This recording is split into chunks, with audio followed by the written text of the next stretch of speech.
Oi pessoal, tudo bem? O PE Notícias de hoje é um pouquinho diferente. Nós vamos entrevistar o reitor da Universidade Positivo, o professor José Pio Martins. A primeira coisa que eu queria perguntar para o senhor é sobre alunos presenciais que pela primeira vez estão tendo aula por EAD. O senhor tem alguma dica para dar para essas pessoas e quais as principais diferenças entre as aulas presenciais e as aulas EAD?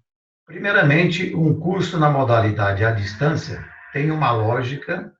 Por quê?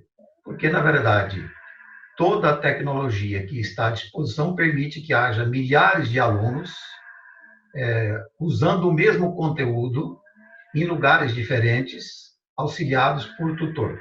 Como é que funciona no caso da modalidade tradicional de EAD? Todo o material é preparado com base em uma palavra: autoinstrução. O material é montado de maneira que o aluno, que esteja em qualquer lugar, receba aquele material e ele estuda porque o material é autoinstrucional.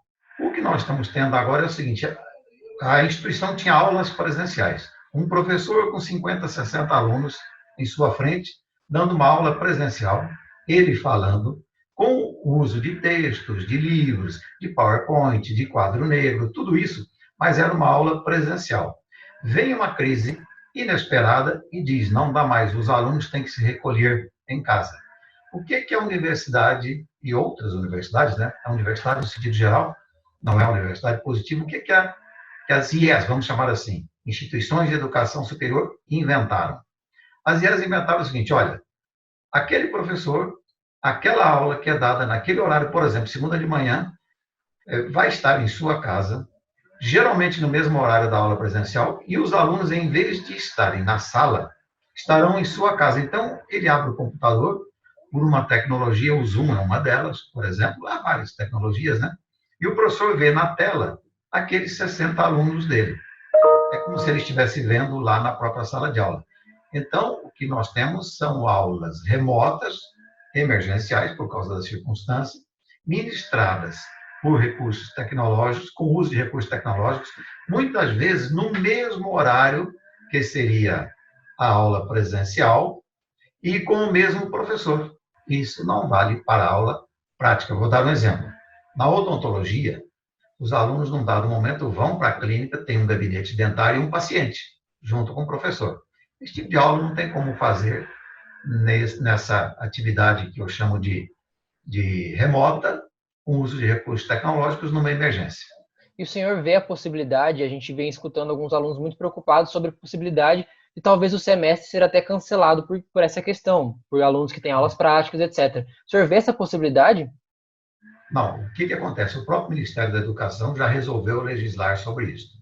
Então, primeiro, as aulas teóricas dá para lecionar nesse formato, que é uma educação remota emergencial. E, então, as aulas teóricas, os conteúdos teóricos, que o aluno pode assistir a aula ali do jeito que já falamos, e depois pegando os livros e fazendo seus exercícios, essas não tem problema. O problema são as aulas práticas. Sobretudo os cursos, por exemplo, a área de saúde é muito carregada de aula prática. A aula de ciências humanas, eu sou economista. Por exemplo, os alunos de economia podem estudar à vontade em casa, assistir às aulas ali com o professor e estudar, fazer exercícios, tirar dúvidas e ok. As aulas práticas de um curso de economia, um laboratório de finanças, uma estatística de uma pesquisa de campo que eles fazem para aprender a metodologia, isso é uma carga menor. Atividades complementares o aluno pode fazer segundo seus horários, ele pode fazer sábado, domingo, isso tudo vai ser flexibilizado. Então, ponto número 1, a menos que vire uma grande tragédia e tenhamos que ficar 120 dias todo mundo trancado em casa, coisa que eu não acredito e que a sociedade não suportaria também, por falta, dali a pouco haveria uma crise de abastecimento, né? Mas digamos que vá até o fim de abril. Peguemos essa hipótese que é o que estão falando por aí. Então, nós teremos aí metade de março, mas abril inteiro, 45 dias de confinamento, ou total ou semi-total, né? Se isso acontecer, não há possibilidade de cancelar semestre, não. O que vai acontecer é que, ao terminar, vamos refazer o calendário, vamos ter que avançar, talvez, nesse recesso do meio do ano, e também eu acho que o próprio mundo vai admitir que o meio do ano, esse recesso, ninguém vai querer ir para a Disneylândia, quer dizer, o mundo vai incorporar essa ideia. Então, o recesso do meio de ano possivelmente será sacrificado, sim, nesse sentido, né? E avançar um pouco em dezembro. Não sei o quanto, mas dezembro sempre há ali 3 semanas que dá para avançar. E se for necessário, repor conteúdos, e na área da saúde isso é fatal, aos sábados.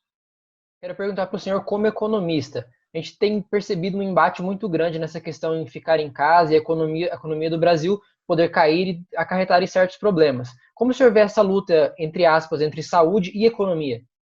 O problema é o seguinte, o Brasil tem 211 milhões de habitantes. Esse é o número oficial do IBGE, já 211 milhões, 211, já passa um pouquinho, né? 211 milhões e 400 mil habitantes. Essas pessoas têm que consumir. Existe economia, existe produção de bens e serviços porque há seres humanos. E é para os 211 milhões de brasileiros que tudo é feito. Eu sempre digo para as pessoas, lembre do seu café da manhã hoje mesmo, em sua casa recolhida no confinamento. No mínimo você tinha ali um café, um leite, um pão, uma manteiga, um queijo, uma fruta. Peguemos só isso. Tente fazer o percurso partindo assim, pergunta, como é que tudo isso chegou à minha mesa? O percurso da vida real. Um simples copo de leite para chegar ali, você tem que fazer um percurso de volta, vai ao supermercado, ao laticínio, à fábrica, você vai chegar lá na vaca, aquela vaca teve que ser criada com todos os insumos. Então, na verdade, a economia real é a economia que produz bens e serviços para a sociedade. Essa crise, diferente de todas as outras, na crise de petrolão, mensalão, greve de caminhoneiros, apagão de energia, há pouco tempo, 3 anos, aí tivemos uma crise de água, que lá em São Paulo estavam tirando água lá no reservatório da Cantareira da lama. Né? Na própria guerra mundial, ninguém estava proibido de sair de casa, ir para a fábrica, ir para a loja, ir para o escritório. O sujeito não ia, não vai se trabalhar na Síria, se tiver um conflito específico ali no bairro que ele não tenha como chegar. Esta não. Esta é uma crise que feriu de morte o sistema de produção. Esse é o primeiro ponto. E esse ferimento no sistema de produção só pode ir até o ponto em que as pessoas não comecem a não morrer do coronavírus e morrer de fome. Então, você tem, primeiro, um problema do lado da produção. O país suporta até o momento que a redução da produção não jogue o país num desabastecimento. Outro dia alguém me perguntou, como economista, se o governo desse R$1.000 de presente para os 200 milhões de brasileiros? Eu digo, todo mundo de posse desse dinheiro vai a correr ao mercado, à feira, à farmácia, ao açougue, à padaria, e por aí fora, para comprar coisas. Se o sistema produtivo estiver sangrado, estiver reduzido, não haverá produto. É por isso que emissão de moeda gera inflação. Emissão de moeda não gera inflação porque todo mundo fica com dinheiro e sai comprando. Ela gera inflação porque não há produção suficiente para atender todos que vão comprar. Em crise de abastecimento, a emissão de moeda pode haver, mas tem que ser muito dosada, senão joga o país numa hiperinflação. Para encerrar esse comentário, é o seguinte, a questão da saúde se impôs, no primeiro momento. No segundo momento, o governo pode até emitir moeda para socorrer pobres, botou mais 1.200.000 famílias no Bolsa Família, o Paulo Guedes anunciou isso, ministro da Economia. O ministro da Economia fala que o total de operações dá 750 bilhões entre créditos para microempresas poderem pagar seus salários, porque o dono da padaria, se não vender pão nos próximos 30 dias, ele não tem como pagar o padeiro, o operário. Outra coisa, está sendo falado de um grande programa de dar R$600 para os autônomos que estão sem dinheiro. Ok, isto dá para ser feito, mas se o sistema produtivo não voltar a produzir, ninguém come a moeda, né? A moeda é só um vale para você ir no mercado comprar arroz e feijão, o teu pão, o teu leite, o teu queijo. Então, tudo depende de uma coisa, o tempo de confinamento. Por isso que o mundo inteiro está desesperado atrás de soluções, porque todo mundo sabe que o planeta não aguenta, nenhum país aguenta, mais do que 30 dias de isolamento social dessa maneira. Agora, para a gente finalizar, se o senhor tivesse que passar uma mensagem para os professores e alunos nesse período de quarentena, o que o senhor falaria para eles? Olha, dizem que uma das sabedorias da vida é mais ou menos o seguinte, nós não controlamos aquilo que acontece conosco, mas nós controlamos nossas reações ao que acontece conosco. Segundo provérbio interessante, Há pessoas que conseguem transformar um evento negativo da vida numa consequência positiva. A mensagem que eu deixo é essa. É um evento negativo, a crise, o coronavírus. Uma consequência indesejável, ficar em casa, confinado por 30, 40 dias. Como transformar isso em algo positivo? Não que você vai eliminar a dor, o sofrimento, os dissabores dessa realidade, mas todo mundo sabe que ficar em casa trancado uma semana, ninguém aguenta mais filme, ninguém aguenta mais dormir. Então, ponto número 1, quem puder, se exercite. Né? Eu tenho uma esteirinha na minha casa, exercite, como se você estivesse andando na rua. Segundo ponto, estudante, por exemplo, aproveite para estudar tudo que você gosta, quer e precisa, e tem o material em sua casa para estudar. Então, é transformar esse tempo numa fonte de aprendizado. Imagine você ficar 40 dias, 30 dias, dentro de um lugar que você não pode sair nem 100 metros. Quanto tempo você tem para estudar? Estudar coisas que você... Aliás, alguns assuntos até fora do curso, né? Isso vale para alunos e vale para professores.